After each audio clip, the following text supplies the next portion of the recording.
They are one of the most fearsome creatures on the planet. And Asia is the hotspot where you are most likely to get bitten. But which are the deadliest? And should we be truly afraid? International venom doctor Brian Fry comes face-to-face on a mission to discover the killer cocktail of venom and violence needed for the crown of Asia's deadliest snake. This is a snake you would not want to get bit by. From vipers and sea kraits, cobras and coral snakes, Ow! which one has the opportunity to be the perfect killer?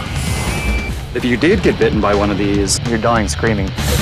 Knowing the answer may one day save your life.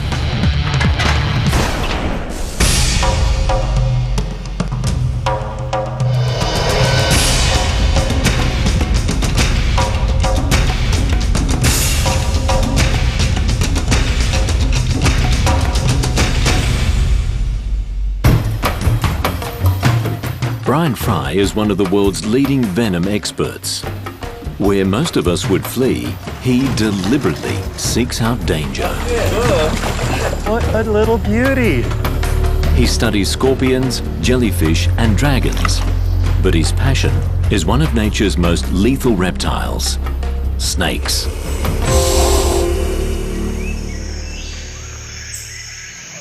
In Asia, it's estimated over 100,000 people a year die of snake bites. But which among the continent snakes are directly responsible? How do they kill, and what can we do about it? To find out, I'm going across Asia to track down and rate its deadliest snakes. To determine the ultimate killers, I'll be considering several key factors: opportunity, aggressiveness, strike ability, the potency of their venom. My first candidate is the reticulated python. It's the longest and one of the world's most powerful snakes. It kills mainly by suffocating prey in a death grip. This enables it to take on animals larger than themselves, possibly even humans.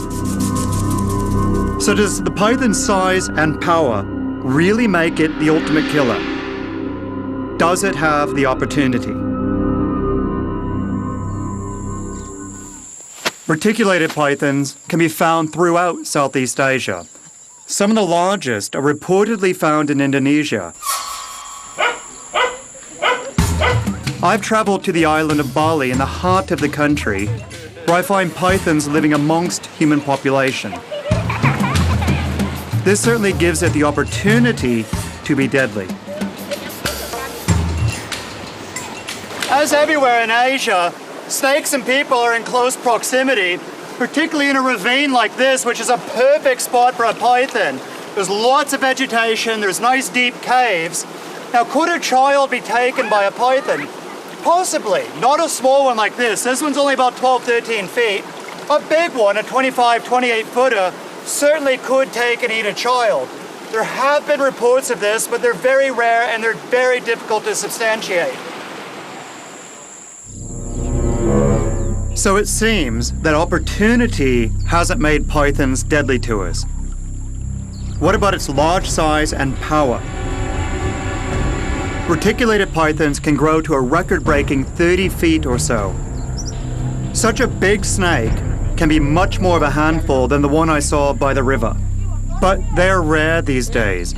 European demand for their skins alone sees some hundreds of thousands killed per year. These days, the only sure place to find a big one is in the zoo. He's a little bit grumpy today.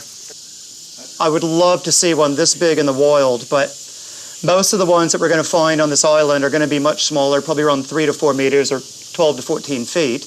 Ones this big, you'd have to go to some of the islands like Sumatra to still find ones like this.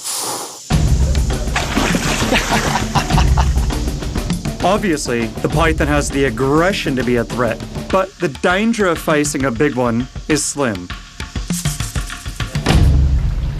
But what about its mythical ability to constrict and swallow a human being whole? Ron Lilly, aka the Snake Man of Bali, is frequently called out to catch threatening pythons. Eleanor Carter called him when she discovered a serial cat killer in her house. It was about 4:30 a.m., I think, and I found the snake stretched across my dining room floor, staring at my two full-grown cats who seemed to be quite mesmerized by the python and about to become breakfast. A month earlier, one of the neighbor's cats was not so lucky and was found constricted before the snake was chased away. This X-ray shows what the cat could have looked like if the python had the chance to swallow it. It's clear that the bones aren't broken, just squeezed. Without breaking any bones, it seems unlikely that even the largest python could make an adult human fit. Gotcha.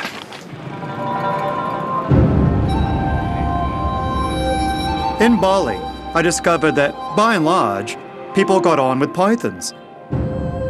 There's even a meeting of snake enthusiasts every Sunday where the public is invited to get to know the snakes. Some pythons are even placid enough to be held by children. It's fascinating that each individual has a different temperament, just like us. All in all, pythons are really only at the beginning of our deadly scale. That's because, although they have the size, crushing ability, and opportunity, they rarely attack people. And they lack a key chemical weapon that some snakes have perfected: venom. What makes a snake venom so deadly is a unique cocktail of toxins found in it. There are three main kinds of components. Hemotoxins cause blood clots and unstoppable bleeding. You could bleed to death or even have heart failure. Cytotoxins destroy flesh, which is why some people have amputations after being bitten. Neurotoxins attack the nervous system. Like nerve agents in chemical warfare, they stop breathing through lethal paralysis.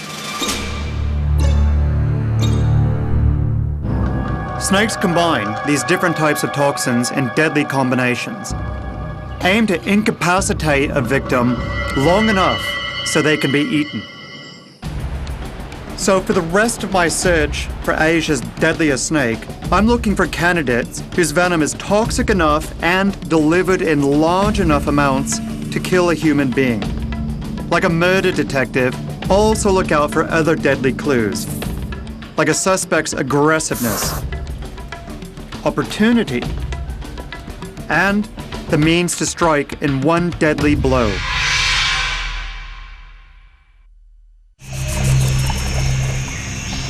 My search for Asia's deadliest snake leads me to the mangroves of Kedah in northern Malaysia.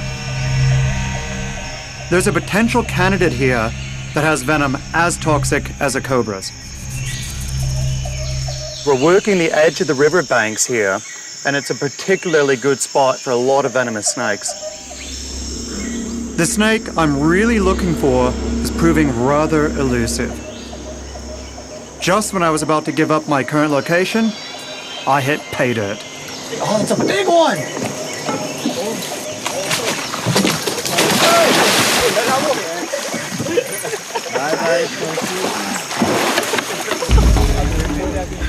The mangrove snake. It's highly adaptable, a voracious predator, and has seriously potent venom. But is it deadly enough to kill a human being? They've got their fangs sitting in the very back here, and then they chew the venom in rather than injecting it through the syringes like a cobra or a viper would.